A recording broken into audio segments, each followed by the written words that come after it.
राम राम जी। आत्मा मंथन में आपका स्वागत है। अब हम मूलांक 6 वालों के बारे में बात कर लेते हैं। स्प्रेड आपके लिए क्या कहता है? अच्छा कहता है तो आगे बढ़ जाओ, ईश्वर का शुक्रिया अदा करो। नेगेटिव कहता है तो मैं हूँ ना, आपको मोटिवेट कर रही हूँ, आपको समझा रही हूँ, आपको बता रही हूँ किस तरह से आपने आगे बढ़ना है।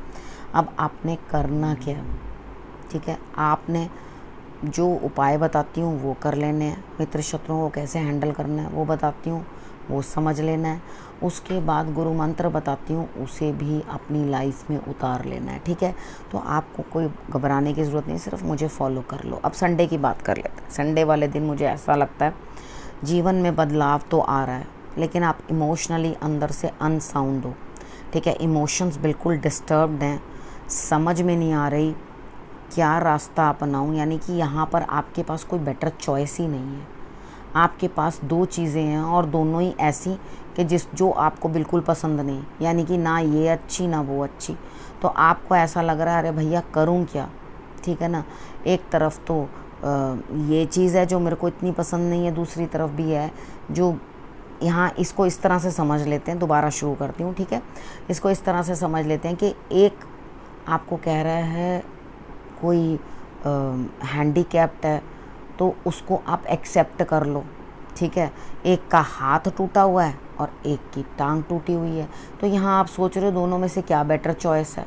और दूसरे केस के अंदर एक आंख नहीं, इधर की लेफ्ट आंख खराब है, एक की राइट खराब है। तो आप कह रहे हो इसको चॉइस करूँ कि उसको चॉइस करूँ। समझ में आ गई ना? तो मैं क्या कहना चाह रही हूँ आपको अच्छे से समझ में आ गई होगी। तो यहाँ पे आपके लिए चॉइसेस कुछ बेटर हैं नहीं, ठीक है? लेकिन फिर भी जीवन में बदलाव आ रहा है। अपने इमोशंस को थोड़ा सा कंट्रोल करने की कोशिश करो, क्योंकि जब आपके पास कोई चुनाव ही नहीं है तो आप और क्या कर सकते हो। जो आपको विधि ने दे रखा है, जो ईश्वर ने आपको दे रखा है, उसी को तो मान्य करोगे। उसके बाद मंडे की बात कर लेते हैं। मंडे वाले दिन मुझे ऐसा लगता है नेगेटिविटी एंड होगी, कुछ ना कोई चीज़ ख़त्म होती हुई दिखाई देती है और नई चीज़ की शुरुआत होती हुई दिखाई देती है। और आप भी दूसरे की सिचुएशन को और दूसरे की बातों को समझने की चेष्टा करोगे, ठीक है? अब हम बात कर लेते हैं ट्यूसडे की। ट्यूसडे वाले दिन मुझे ऐसा लगता है यहाँ पे कुछ ना कुछ जो है आप खुश हो, अंदर से मन प्रफुल्लित है और सहयोग भी मिल रहा है, ठीक है? यानी कि मित्र हो सकते हैं, रिश्तेदार हो सकते हैं, टीम में काम करते हुए लोग हो सकते हैं, कोई भी हो सकता है, आपको सपोर्ट मिलती हुई दिखाई देती है। अब हम बात कर लेते हैं वेडनेसडे की। वेडनेसडे वाले दिन आपके स्टमक कुछ अपसेट रह सकता है, ठीक है? और आपको चीज़ें जो हैं ठीक बराबर से दिखाई नहीं दे सकती, समझ में नहीं आ सकता, आपको लगता है कि मैं कहीं फंस गया हूँ, स्टक हूँ। लेकिन फ़िक्र ना करो, ईश्वर आपका साथ छोड़ेगा नहीं। आपने करना क्या, आपने शमी पत्र शंकर भगवान पर चढ़ा देने हैं। अगर आपने हनुमान चालीसा भी बोल ली तो भी रिजल्ट्स अच्छे रहेंगे। अब हम बात कर लेते हैं थर्सडे की। थर्सडे वाले दिन मुझे ऐसा लगता है यहाँ कहीं ना कहीं किसी काम को आप दोबारा नए सिरे से वापस स्टार्ट करने की कोशिश कर सकते हो, ठीक है? लेकिन इस बार अपना बैगेज हल्का रखोगे, यानी कि जितना ताम झाम आपने पहले लगाया था किसी काम में या किसी चीज़ के अंदर, उतना नहीं रखोगे, ठीक है? चीज़ें थोड़ी इन्वेस्ट करोगे और थोड़े का रिज़ल्ट लेने की कोशिश करोगे। सिचुएशन के अंदर आप एकदम डेयरिंग कर रहे हो, यानी कि कभी सोचा नहीं है कि हाँ इसका रिज़ल्ट अच्छा रहेगा या बुरा रहेगा, लेकिन आप उसे करने की कोशिश करोगे, ठीक है? अब उसके बाद क्या करना है, आपने ईश्वर पे सिर्फ और सिर्फ भरोसा। भगवान जो भी करेंगे आपके लिए अच्छा ही करेंगे, ठीक है? इसी को सोचकर आगे बढ़ना, गुरु को अपने प्रणाम करना और आगे बढ़ना। फ्राइडे की बात कर लेते हैं। फ्राइडे वाले दिन मुझे ऐसा लगता है आप इमोशनली डिस्टर्ब्ड हैं। जो आपके पास है उसकी आपको चिंता नहीं, जो आपके पास नहीं है उसकी चिंता है। यानी कि आप कहीं दूर जाना चाह रहे हैं कहीं, लेकिन इस समय पे जिस तरह के आपकी गतिविधियां चल रही हैं, यानी कि जिस तरह का आपका हिसाब किताब है, जिस तरफ का रुख है पानी का, उसी तरफ मुड़ जाओ, ठीक है? उससे अगेंस्ट बहने में अपना ही नुकसान होता है।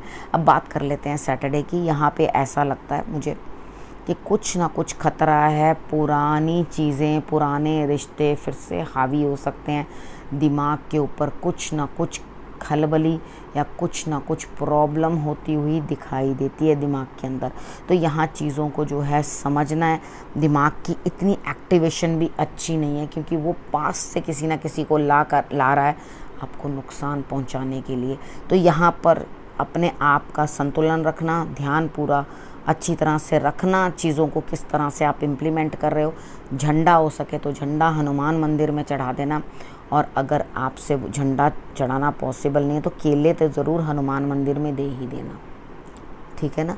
जो भी आपको पुराना यानी कि रिश्तेदार मिलने आए पहले से बहुत पुराना कोई, तो थोड़ा सोच समझ के चीज़ों को वहाँ पर करने की कोशिश करना, उधर आपको रिज़ल्ट्स जो हैं वो बेहतर मिलेंगे, ठीक है। अब यहाँ पर क्या है, किसी चीज़ के पीछे गुरु मंत्र में क्या कहते हैं, किसी चीज़ के पीछे आप लगातार भाग रहे हो, ठीक है, भागते ही चले जा रहे हो, भागते ही चले जा रहे हो, सांस नहीं ले रहे, वो कुछ भी हो सकता है।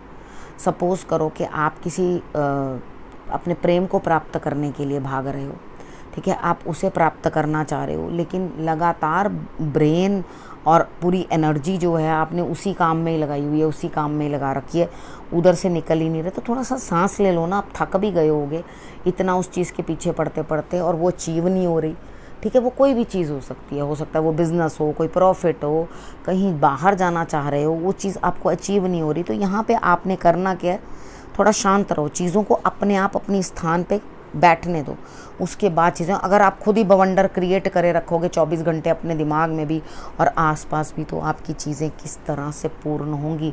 एक चीज़ हमेशा याद रखो, दो चीज़ें हमें हमेशा साथ साथ लेके चलनी पड़ती हैं, एक होता है स्पिरिचुअलिटी और एक होती है प्रैक्टिकलिटी, ठीक है। यहाँ पे जितने लोग भी लस्ट में घूमते हैं, यानी कि उनकी अचीवमेंट्स ही ख़त्म नहीं होती, अरे घूम लो, अरे खा लो, अरे पी लो, अरे मौज कर लो, जो अपने जीवन को सिर्फ इन्हीं चीज़ों में झोंक देते हैं, उनको ईश्वर जो है प्राप्त नहीं होता। मैं ये नहीं कहती कि ईश्वर उन लोगों को प्राप्त हो जाता है जो सब चीज़ें त्याग दें, ठीक है, लेकिन यहाँ पर मैं ये कहने की कोशिश कर रही हूँ आपको कि बहुत अधिक जो है वासनाएं भी इंसान को गर्क में डाल देती हैं, ठीक है। ऊंचा उठने के लिए इन चीज़ों से ऊपर उठना पड़ता है, इन चीज़ों का त्याग करना